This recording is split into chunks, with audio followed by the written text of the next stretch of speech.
today's recipe is oatmeal chocolate chip cookies. First thing you're going to do is you're going to preheat your oven to 375 and grease your cookie sheet. So my cookie sheet has a silicone mat on there. You can use parchment paper or you don't need to use any, but I would put a little bit of grease on here just because oatmeal sticks tends to stick. And just a reminder to keep your tin upright when you are greasing, okay?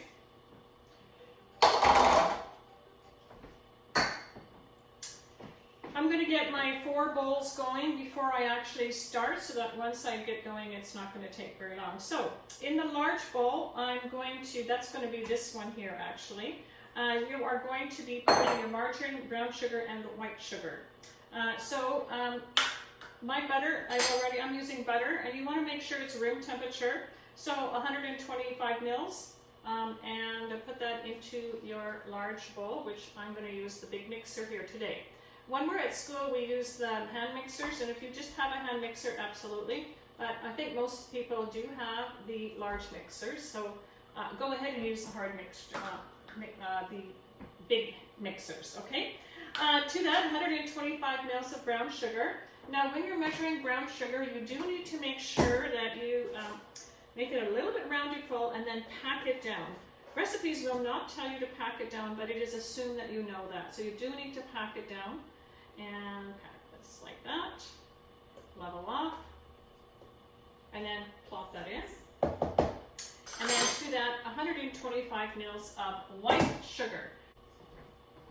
And put that in, and that is ready to go. I won't start beating that yet. In my little custard cup, my egg and vanilla.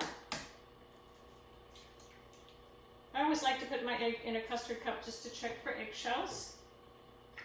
And then to that, some vanilla. And for your vanilla, you want 5 mils of vanilla. Vanilla is just going to add a really nice layer of flavor to that. I'm almost out of vanilla here. In your little medium bowl, you're going to put your flour, 250 mils of flour. A little off.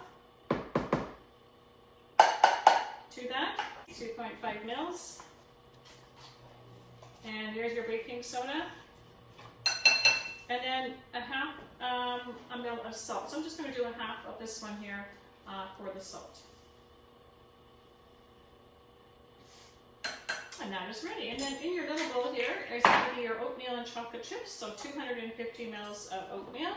So my oatmeal is here. And just pat it down and put that in there. And then 125 mils of chocolate chips. I'm using dark chocolate chips. You can use whatever kind of chocolate chips you would like. And that goes in there. Okay. So you want the paddle if you're using the big mixers. If you're using a hand mixer, it doesn't just use the regular mixers. And you're going to put that on and let it come together. We're going to call this creaming, and it's going to take about 1 to 2 minutes. So start it on low first.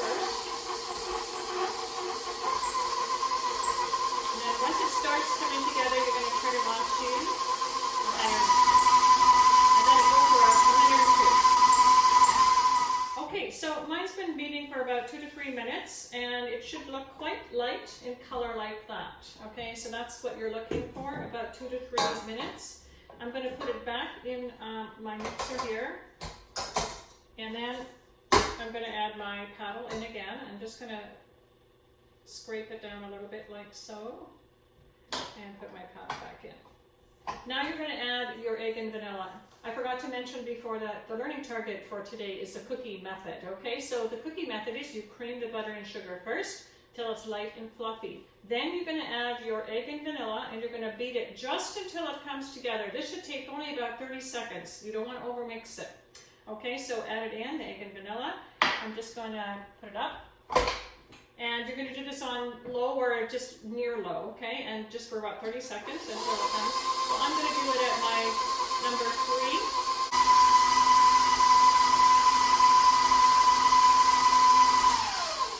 Okay, so that's as long as you want to do it with the egg. Okay. All right, so now we're going to add your dry ingredients all at once, and then again just until it comes together on the lower type number, 2 or 3, maybe even 4, but no more than that, just until it comes together.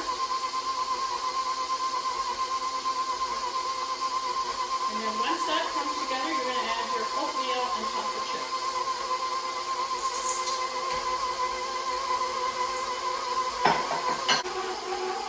And that is ready. Your batter should be quite thick. Take it out. And we're just going to use my scraper to scrape off the batter. Now the dough should be quite firm, and when you touch it, it should not be too sticky. Okay, if it is, then you might want to add a tiny little bit more flour if it's really sticky. You should be able to roll it into balls after the dough is scooped. So I'm going to go like this, push off, and so make 15. So I'm going to make a dozen, but quite big cookies. So I have to go back and use up all the dough. I'm going to go back and roll these into balls, and that way you can tell that they're all even in size, and this is why you don't want the dough to be too sticky. Okay, so roll them into balls quickly, and then we're going to bake them at 375, and it will take around 12 to 14 minutes, I think, again, depending on your oven. And what we're looking for is golden brown around the edges. They will still be a little bit soft. They won't get hard. You don't want them to touch hard, then you've probably overbaked them. Okay, so golden brown around the edges. I will show you when mine are done and take them out and give you a look at them at that, and then you can tell from that. All right, and they look pretty even in size. Now again, you really want to make sure they're even in size because they need to bake evenly, and if you have some that are bigger, bigger cookies will always take longer to bake than smaller cookies. So just make sure they're as relatively even in size as possible. All right, there they go. 3 across, 4 down. Head back, middle rack. Put the timer on for 12 minutes and then check from there. Okay, so it's been about 12 minutes. I'm just going to have to take a peek. Looks good. Golden brown around the edges. Take them out. All right, and that looks really nice. So what we're looking for is golden brown around the tops and also around the edges. So mine are quite big. So next time I think I would spread them out a little bit. So it makes 12 large cookies.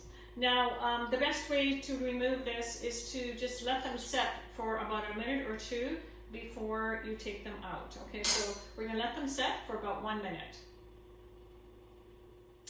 Okay, so it's been about a minute and you'll notice that they'll settle down a little bit.